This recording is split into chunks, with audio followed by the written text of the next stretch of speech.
Rolling. Okay. So first things first, who are you? What do you do? So I'm Marsha Judkins, and I am running for mayor of Provo. And I also am an adjunct professor of math at UVU right now. Excellent. Okay. So why are you running for mayor of Provo? So I have been a longtime community activist and volunteer, and for the last 6 years, I've served in the legislature representing West Provo and Southwest Orem. It's been amazing. And while I was there, I was trying to work with the city on certain challenges that I saw, and just couldn't get any traction. Felt like I wasn't being heard. And I thought, well, if I'm not being heard and I'm a legislator, how are my constituents feeling? How is everybody else in Provo feeling? And I didn't want to just complain about things, and so I decided, well, I'll run for mayor. Wow. So what do you think are some of the biggest challenges that Provo is facing right now? There's a few. I mean, Provo is an amazing place. I love Provo. I've lived here, for over 4 decades, and I love it. But there are some real challenges that we have to address if we want to sustain into the future, right? Be sustainable. So one of the big ones is our sales tax revenue, which has been pretty flat, or if we index it to inflation, it's not keeping up. And we've been having to cut budgets, increase fees, and I think that we really need to be looking at is how do we increase that sales tax revenue, right? So that we can keep our budget sustainable. And we always have a balanced budget. I'm not trying to imply that, any of that, but it's going to be harder and harder to do that if we don't increase these revenues, right? And we're also falling way behind in our infrastructure replacement, and so there's just things that we have to raise our revenue. I also see that, and this is all part of that, is it's so expensive and difficult to get a business license here, and also to get a building permit. It's kind of all together there, and we need to make that process streamlined. We need to cut the red tape.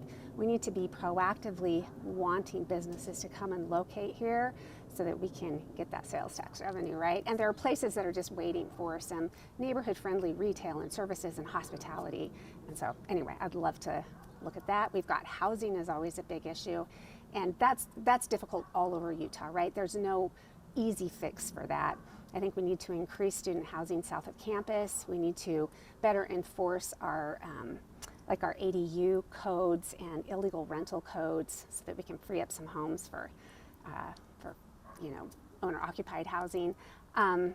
There's a lot of things there. I mean, I could go on and on, sorry. Absolutely. But so essentially, shoring up the budget, making sure we can afford things, building businesses, homes. Did I kind of encapsulate it? Covered a lot. Also, I just add in there transparency. I want to create a transparency portal like Orem has, but even add more things in there. I think transparency is really important, along with accountability. We need a strategic plan in the city so that we're all moving forward in the same direction with measurable goals and metrics of success.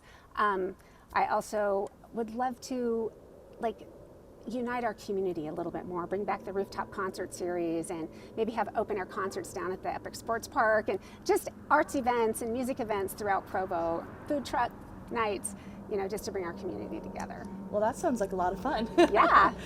So why do you think that you would be a good fit for this role and bringing about those changes you just mentioned? So well, first of all, because I love Provo and I love the residents, and I have a passion for this. I have a master's degree in public administration, and I did serve in the legislature. I was on the school board, and I bring all of that experience into trying to do what's best, for my neighbors and for all the residents of Provo. I have a long track record of being extremely responsive to my constituents and doing evidence-based and researching what good problems, what good solutions are, and bringing in collaboration. And so, I don't know, I just think that we need fresh ideas. We've had our mayor for 8 years, and I don't see that things are going to change in the next 4 years. So I think it's time for fresh ideas, and I don't know, I'm excited. Okay. Awesome. I think that's all the questions I have. Is there anything else you'd like to bring up or say that I haven't asked about? Yes, it's so important for people to vote. It is so important. These municipal elections are often decided by literally 7 votes or 10 votes or 100 votes. And so every single vote makes a difference. These are where your voice can really be heard, and I would just strongly encourage everybody to vote. Wonderful. Thank you so much. All right.